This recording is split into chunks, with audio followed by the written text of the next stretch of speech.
Welcome back to the Strong After 50 podcast, episode 25. Trying to keep up my consistency with these. I do have Chris Devon from the UK on tomorrow morning. We're actually recording very early tomorrow morning, which will come out next Sunday. I try and put a podcast out every Monday, Australia time, which hits the US on a Sunday. And I'm trying to put a newsletter out every Wednesday, Australia time, which is Tuesday in the US. Been pretty consistent. Always like to set a bit of a target. Target is to get to 52 podcasts. I will definitely just keep writing the newsletter. Hopefully we get to a few hundred. But yeah, at the moment, so far, so good. I would love to get a few guests on, that's for sure. I have spoken to Mick again, one of my close friends down in Adelaide. He's going to come on and talk about a fasting diet that he's been using. I have my thoughts around that, but I do understand for some people, they need to have the discipline around fasting. I think it has benefit. I definitely think at a cellular level, there are some benefits there, but I just don't think for most people it's that necessary. But if it's, to kick some people off and kick them into good routines, I think it's not a bad idea. I did reach out to the company he has been using, and I think they're called Prolon, to provide an affiliate link to my subscribers, but they wouldn't come to the party. I don't recall why. It's a bit difficult going back and forth to them, so I kind of gave up. But if you have a particular product, by the way, and you'd be interested in promoting it via the newsletter, just hit me up either on Substack itself, or you can reach out to me via email, rodc31@gmail.com. I would love to get some good sponsors on board. I will only take products on board that I really believe in. I don't necessarily have to use them myself, but I would actually just make a judgment call whether I believe and see benefit in the product. I think there's a lot of products out there at the moment which obviously are just been spruiked by, big podcasters and big newsletters and so forth, which I think is not doing anyone any justice, because a lot of these products just don't have any value at all. But beautiful weather here. Sydney's been amazing the last week. If you live in Australia, you'll know, or live in Sydney, you know what I'm talking about. Just been an incredible time of the year. Nice and cool overnight, sort of 12 degrees and 22 to 26 during the day. It's like the perfect everything weather. Great for running, that's for sure. Still get warm enough, but it's not too hot that you're actually cooking out there and your heart rate's going crazy. Talking about that, I'm not too sure if you're any of those runners out there getting that heart rate drift. It's actually horrible when it actually heats up. I notice it even myself when I go for a run. If it's cooler and there's some really sunny spots, if I'm running in the shade, and then as soon as I hit the sun, how much my heart rate drifts. Interesting enough, as I've got older, I found it really difficult to keep my heart rate down on these longer runs. And the heat really impacts me now. I used to be so good running in the heat. I'd happily go out and run in 38 degrees days, about 100 for those people in the US, 100F. But now I really, really struggle when it gets too hot. Wanted to touch on a couple of things. Again, it's really great to see that there's so much focus on lifting weights. For those of us that have been doing it forever and know the benefits, we don't need to hear about this stuff and be told this stuff because we were already believers, but it's really great to see that it's making headlines everywhere, and strength training is becoming one of the biggest things in the world in terms of people are following now and getting back into. I read interesting statistics the other day that over 65-year-olds are the most visited gym members in the world. I don't know how true that is. I'd like to do a bit more research on it, but it did pop up on one of my feeds somewhere. So I thought that was interesting and also encouraging that more people in their 60s are getting and hitting the gym.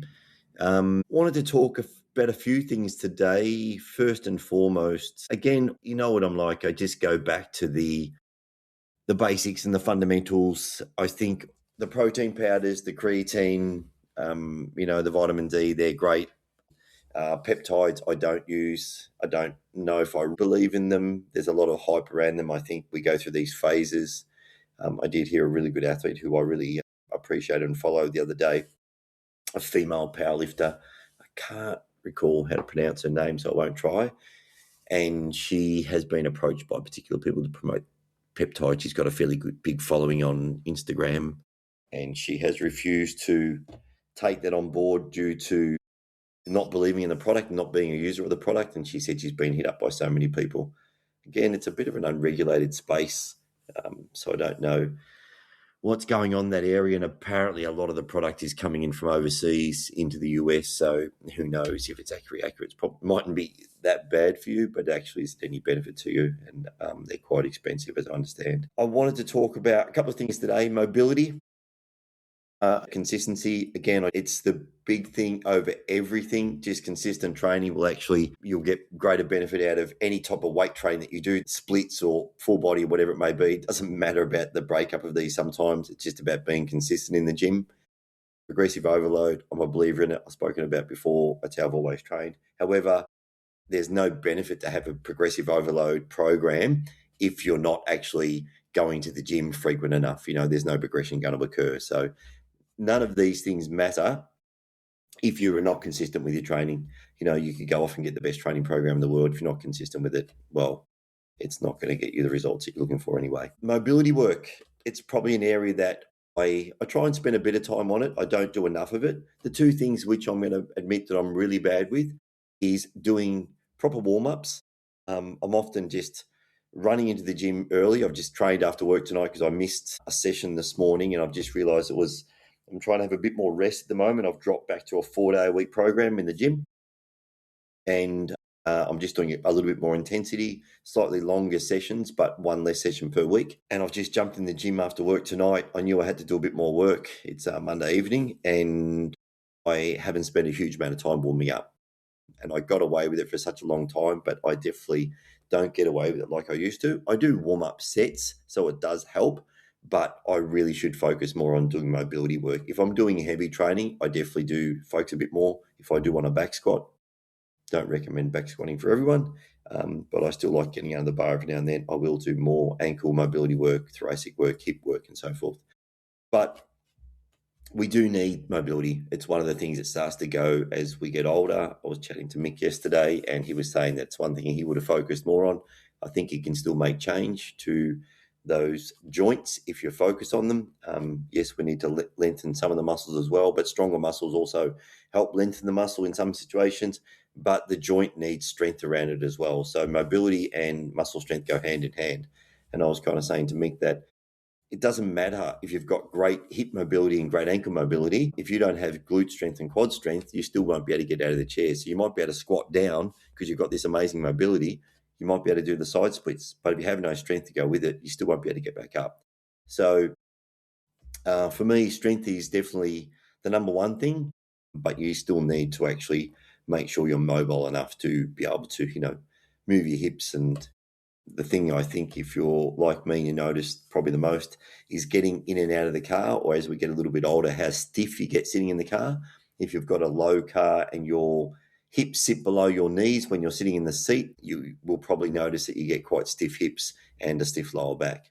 So the 4 or 3 main areas I'd focus on, but I'd also throw ankles into the mix here, would be hips, thoracic spine, shoulders, and your ankles. I won't go into detail about how to mobilize all those areas. There's lots of different ways. You can actually use bands. You can do, capsule mobilization with a band under load, and they're more advanced techniques, but they do work. But if you do a bit of Google research, or, if you're an AI user, jump on AI and just search how to mobilize hips, thoracic spine, and shoulders and ankles. One of the ankle mobilization techniques I like to use, if I'm in the gym, I would just squat down and hold a post in front of me and stay in a squat position. And then I'll just mobilize my knee or roll my knee at around my ankle. So I'm sitting in that sort of squat position, and I'm sort of just pushing my knee out and over my ankle to start moving it in a circular direction. Thoracic spine, it's my big downfall. I'm really tight in the thoracic spine. Most nights, if I'm not absolutely exhausted, I will lay on the floor. I have a set of those back balls, looks like 2 tennis balls basically taped together.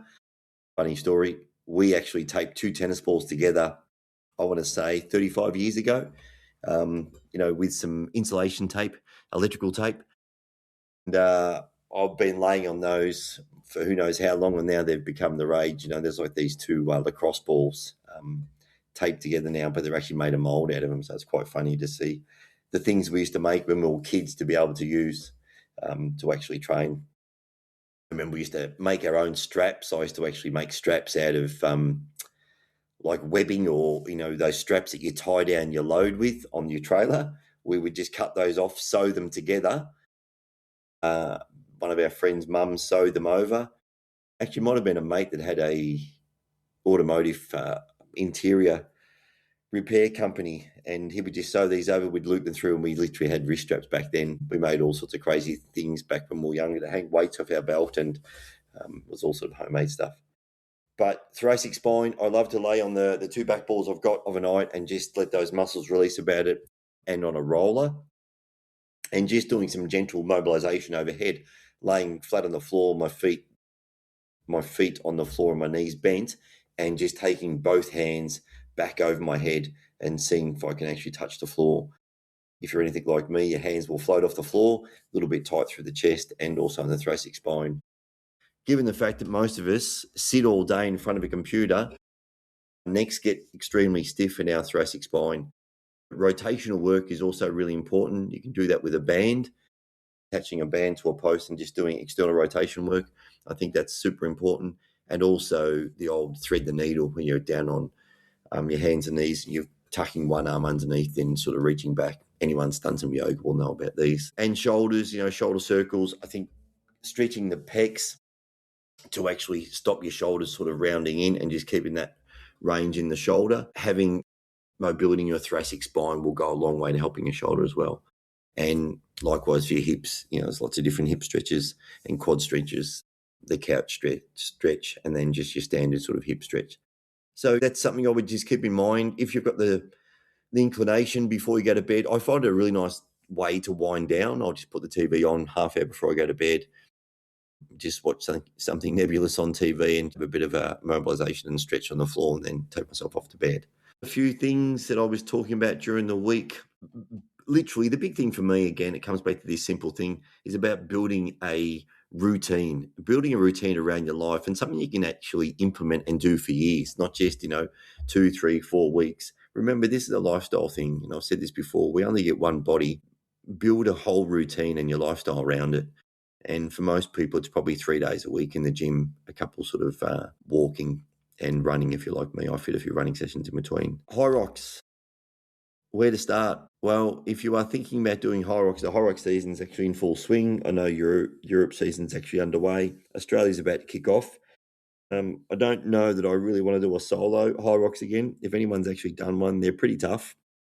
I did see the world record the other day for a 62-year-old was 1:03. What a phenomenal time. I went pretty well with Mick, and we went as doubles in 1:10. So he's 7 minutes faster than us as a singles athlete. That is just incredible. I think he was a world-class athlete in his chosen sport previously. It might have been triathlon. But if you are thinking about doing a HYROX as a beginner, then I would allow yourself plenty of time. If you're already somewhat of an athlete and regularly training, probably get a coach. The big part of HYROX is running. We got down to around that 1:10 mark. I think Mick and I can go sub 1:10. But that would be making up time in the run. And overall stations, it was probably, when I mapped out the event, you get a lot of data from the HYROX events. I looked at where we could actually increase the times, and it was pretty limited where we could actually find more time. So yeah, the run is a big part. You need to really focus on the run component and getting that cardio base underneath you at first. So that's just some of those long, slow runs. And I'd personally recommend you probably need to, if you want to do well, if you just want to get around your first HYROX, it's just doing a pretty simple sort of program. But if you want to get around there in a decent time, you need to get your base fitness underneath you. And I would recommend being able to run up to an hour. And for me, what really worked was 800-meter intervals. I would go out and do my 800 intervals. And then I had a few sessions in the gym, which would consist of multiple 800-meter runs or 600-meter runs, burpees, and just a mix of, not all HYROX exercises, by the way, but it would still go for about an hour. That particular session was a tough session. But you don't need to be doing race simulations all the time. It's the one thing that everyone gets wrong, I believe, in training. People are learning a bit more about HYROX now. You don't need to do these simulations all the time. Everyone wants to sort of understand, how fast will I go? But in most sports, I can assure you, you very rarely go out and actually run the actual race distance. You might run over distance, but going a bit slower, or you might run under distance. And I can speak as a 400-meter runner. Very, very, very rarely would we run a 400 meters of training. I train predominantly over 300 meters, 200 meters, and multiple 150s. And you can make all these other distances hard. And same with HYROX training. You can do a mix of other things to make up for instead of doing a full simulation. One thing a sim will do is, one, it takes a long time to recover from it if you're doing them too frequently. And mentally, they're really tough as well.